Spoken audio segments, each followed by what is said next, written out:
In the quiet village of Umudim, where the sun rose lazily over the red earth and goats bleated like gossiping aunties, there stood a majestic avocado pear tree. Its fruit was the pride of the village, rich, ripe, and impossibly green. But among all its fruits, one avocado was special. It ripened in the dry season, rare and untouched by birds or insects. The elders said it was blessed by the spirits, and only one man had the right to pluck it. Papa Naji, the tree's owner. Papa Naji was a respected farmer, known for his wisdom and temper in equal measure. Before he left the village for his daughter's wedding in distant Auca, he tied a red cloth around the tree's trunk and called the deity of the land, Njoku Ji, the guardian spirit of all planted things. Njoku Ji, he said, sprinkling white chalk and palm wine at the shrine. Watch this tree for me. No one must pluck that avocado until I return. Let this cloth be the mark of my words. The deity, invisible but ever-present, accepted the libation. The villagers watched. They understood the rules. No one disrespected Njoku Ji, not unless they wanted madness or swollen stomachs. But among them was Obinna, a boy of only 17 reigns. Bright, agile, and full of tricks like a bag of crabs, Obinna had grown tired of being hungry while rich fruit dangled just within reach. He was an orphan who lived on stories, mischief, and wit. The day after Papa Naji left, Obinna stood by the tree, staring at the avocado. It was more than ripe. It glowed in the sun like a promise. His stomach rumbled. But even he, a boy who once tricked a python into sleeping in a pot, would not dare disobey a deity. Then a wicked idea danced into his mind. He walked to Njoku Ji's shrine just before dawn. The compound was quiet, the cocks still dreaming. Obinna placed 2 cowries and a silver coin, the type used by missionaries on the altar. He whispered, "Great Njoku Ji, I am but a poor servant of the land. Let this offering please you. I only wish to pluck what has already ripened, lest it fall and rot. Surely the spirits hate waste."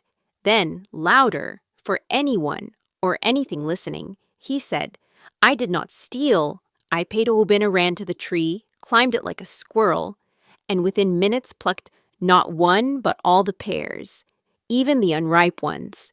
He stuffed them into a sack, vanished into the forest, and sold them in the next village before midday. The tree stood bare, its branches empty like a mouth missing teeth. When Papa Naji returned days later, the village gathered to welcome him. He laughed, carrying cola nuts and tales from Auca. But when he approached his tree, his laughter died. His eyes widened. His hands trembled. Who did this? The red cloth was still there, fluttering like a warning flag. But the fruit, every single pear, was gone. He ran to the shrine of Njoku Ji. There he found the cowries and the silver coin. "What madness is this?" he cried. "Is Njoku Ji now a traitor?" The elders called a meeting. The drums beat like thunder, summoning all. Papa Naji stood in the circle, voice shaking. "Someone has broken a sacred trust. Someone has mocked the deity." The chief priest stepped forward, his face carved with suspicion. He looked at the offering. He sniffed it. "This," he said slowly, "is clever deceit. The deity accepts sacrifices, yes, but not bribes. Someone has insulted Njoku Ji." They brought out the akwasai, the sacred bowl of truth, filled with river water and palm fronds. Whoever lied while touching it would be cursed. One by one, the villagers came forward. They laid hands on the bowl and declared innocence. Nothing happened. Then it was Obinna's turn. He walked slowly. Sweat lined his forehead like morning dew, but his smile was easy, practiced. "I, Obinna, did not steal the fruit," he said. "I made an offering." The wind howled. The trees whispered. The sky dimmed slightly, as if Njoku Ji was considering.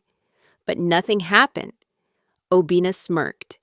He turned to leave, But just as his foot touched the ground, the okwa shattered into pieces.